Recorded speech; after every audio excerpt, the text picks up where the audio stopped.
बिल्कुल, आज कारोबारी हफ्ते का पहला रोज़ है और आज अगर अशिया खुर्दोनोश पर बात की जाए तो मार्केट कमेटी सब्ज़ मंडी मुल्तान की जानिब से जो सब्जियों के सरकारी नरखनामे जारी किए गए हैं, इनमें से बेशतर सब्जियों की कीमत में इजाफा किया गया। नए साल के शुरू होते ही अदरक, लहसुन, प्याज, टमाटर और दीगर सब्जियों के सरकारी नरखों में भी इजाफा कर दिया गया है।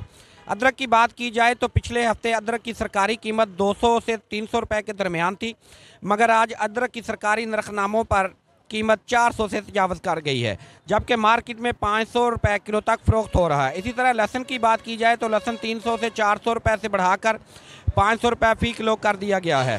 सारों मौजूद है, इनसे बात करते हैं। सजी सब्जी के बारे में क्या बात करें, तमाम सब्जियां महंगी हैं। पहले घर की हांडी 200 रुपये में बनती थी, अब घर की हांडी 400 रुपये में बनती है।